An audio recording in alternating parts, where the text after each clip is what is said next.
सबसे पहले आप सभी को मेरा प्रणाम और एक बार फिर से आप सभी का स्वागत है मेरे YouTube चैनल में। उम्मीद है कि आप सभी स्वस्थ होंगे, मस्त होंगे और अपने अपने कामों में व्यस्त होंगे, लेकिन उसके बाद भी आप मेरी वीडियो को देखने के लिए अपना समय दे रहे हैं, उसके लिए बहुत बहुत थैंक यू। और आज मैं फिर से आई हूँ अपने गाँव रतूड़ा में, जहाँ मैंने आपको बताया था परसों भी आपने वो वाली वीडियो देखी होगी जिसमें मैंने आपको बताया कि हमारे गाँव में पांडव नृत्य हो रहा है। तो मैं फिर ये सब चीज़ों को मिस नहीं करना चाह रही हूँ, क्योंकि बहुत कम समय होता है जब पूरे गाँव के लोग एक साथ होते हैं, हमारे घर परिवार और सब लोग आपस में मिलते हैं। पहले तो ये सब प्रथाएं बहुत होती थी कि गांव में ऐसे प्रोग्राम होते रहते थे कि कभी पांडव नृत्य कभी कुछ, लेकिन अब ऐसा नहीं हो रहा है, बहुत कम समय ऐसा होता है। तो मैं इन चीज़ों को मिस नहीं करना चाह रही, इसलिए मैं दोबारा यहाँ पे आ गई हूँ। पहले क्या होता था कि ये सब चीज़ें बहुत होती थी गाँव में, इन सब चीज़ों में कि ऐसे आज घड़ियाला, जो आपने सुना होगा कि किसी के देवता नाच रहे, किसी का घड़ियाला हो रहा है, किसी का कुछ हो रहा है, मतलब क्योंकि गाँव के लोगों के पास मनोरंजन के यही साधन होते थे। लेकिन जब से लोग बिजी होना शुरू हुए, पहले क्या होता था कि पांडव नृत्य 1 महीने का होता था, लेकिन जब से लोग बिजी होना शुरू हुए, लोग गाँव से बाहर रहते हैं, किसी के पास उतना समय नहीं होता है, तो बहुत कम ये सब चीज़ें होती थी। पहले 1 महीने के पांडव नृत्य होते थे, लेकिन अब लोगों के पास उतना समय नहीं है, तो अब 15 दिन का होता है। तो बहुत ही कम ऐसे चांस होते हैं कि सारे गाँव के लोग मिलते हैं, सब लोगों का आपस में ऐसे बंधन बनते हैं। तो हम लोग मिस नहीं करना चाह रहे, इसलिए मैं दोबारा यहाँ पर आई हूँ।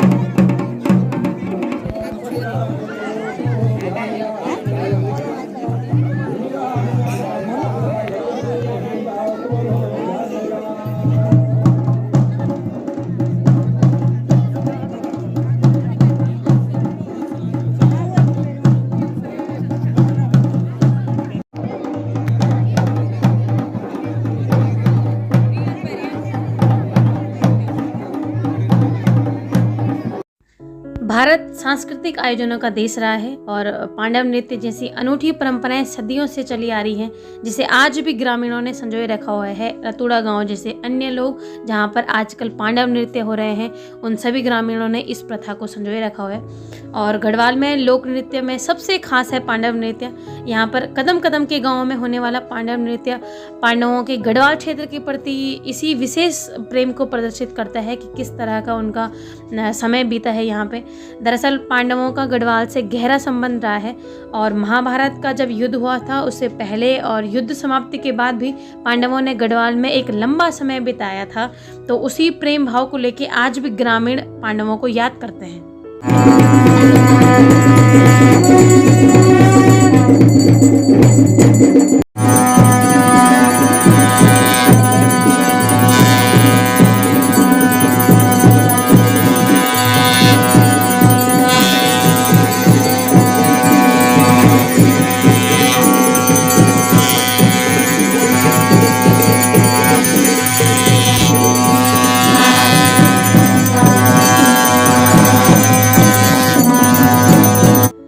ऐसी भी मान्यता है कि पांडवों ने केदारनाथ में भगवान शिव के पृष्ठ भाग की पूजा की और वहां ऐतिहासिक केदारनाथ का मंदिर कराया। हालांकि हम लोग जानते हैं और मानते हैं कि आदि गुरु शंकराचार्य ने केदारनाथ मंदिर का निर्माण किया, लेकिन अलग अलग मान्यताओं के अनुसार कुछ लोग ये भी मानते हैं कि आदि गुरु शंकराचार्य के साथ मिलकर पांडवों ने केदारनाथ मंदिर का निर्माण किया था।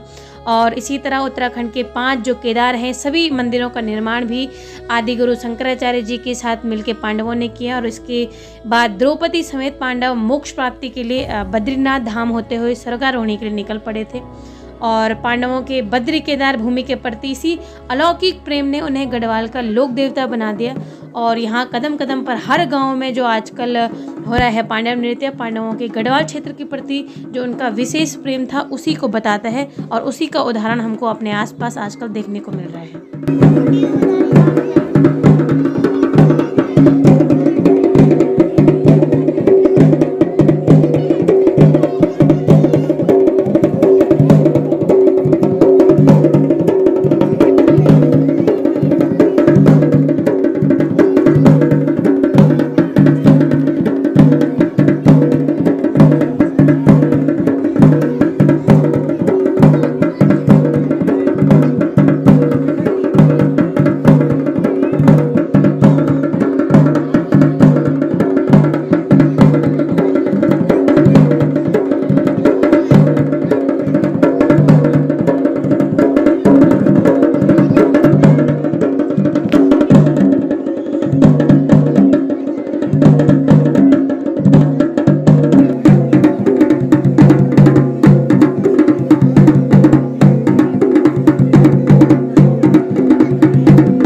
गढ़वाल क्षेत्र में नवंबर और दिसंबर के दौरान खेतीबाड़ी का काम पूरा हो जाता है और इसी खाली समय में लोग पांडव नृत्य में भागीदारी निभाते हैं। और पांडव नृत्य कराने के पीछे कोई कुछ मानता है, कोई किसी का कुछ अपना अलग तर्क होता है, किसी की कुछ अलग मान्यताएं होती हैं और ज़्यादातर लोग मानते हैं कि पांडव नृत्य अच्छी फसल की कामना के लिए किया जाता है।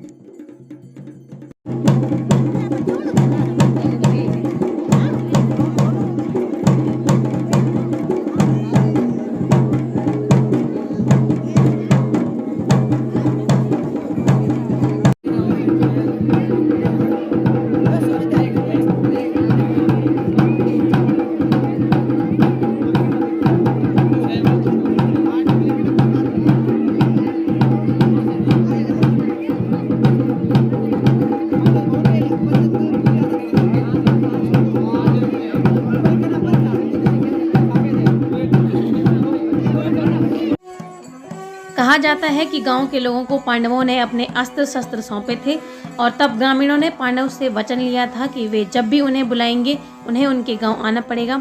इसी परंपरा के तहत पांडव आज भी देव रूप में अवतरित होकर आशीर्वाद देते हैं और गांव में फसल कटाई के बाद पंचांग गणना के आधार पर शुभ दिन तय होता है और इसी दिन नृत्य का आयोजन होता है।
पांडव नृत्य में विशेष भूमिका होती है दास या फिर उनको ओजी भी कहते हैं, जो कि ढोल दमाऊ बजाते हैं।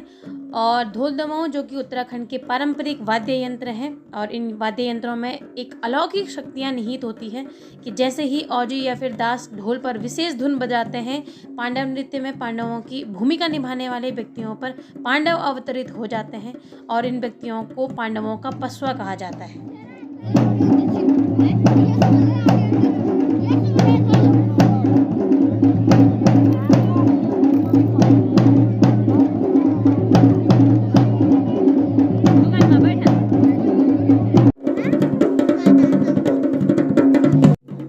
पांडव नृत्य कोई सामान्य नृत्य नहीं है, बल्कि गीत, नृत्य और नाटकों का सम्मिलित रूप है और इसमें पांडवों की जीवन शैली, उनका खान पान कैसा था, वो कैसे हंसी मजाक करते थे, उनका युद्ध, उनके कृषि जैसे अनेक कार्यों को गीत, नृत्य और नाटक के माध्यम से पेश किया जाता है।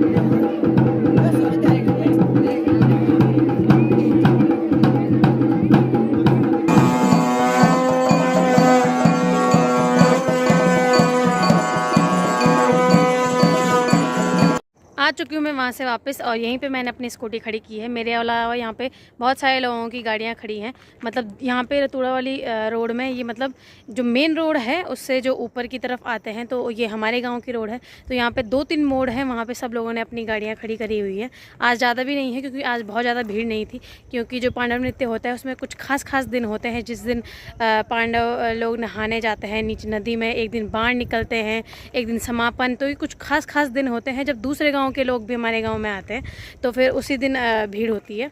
तो ये थी जो मैंने आपको पांडवों के बारे में कि ये नृत्य क्यों होते हैं, किस तरह से होता है, कुछ खास जानकारियाँ मैंने आपको दी हैं।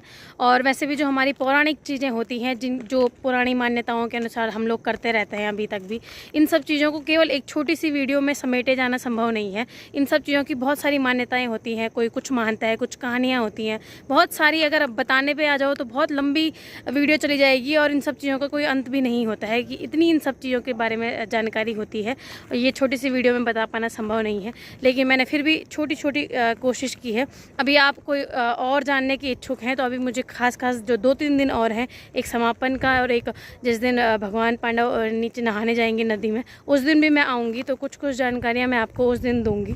फ़िलहाल तो अभी ख़त्म नहीं हुआ था, मतलब अभी कुछ देर पहले बाढ़ आए थे, लेकिन मुझे इतनी दूर जाना है और आजकल तो मतलब धूप बिल्कुल ढलने ही वाली है। ये देखिए, बिल्कुल जैसी धूप जाएगी सीधे रात हो जानी है, और अभी जब तक धूप है तब तक मैं वापस जाना चाह रही हूँ, क्योंकि बाद में ठंड भी हो जानी है और अचानक से रात भी हो जाएगी। तो मुझे तो गौचर जाना है, तो मुझे जल्दी जाना पड़ेगा, तो इसलिए मैं निकलती हूँ और आपको मिलूँगी सीधे वहीं।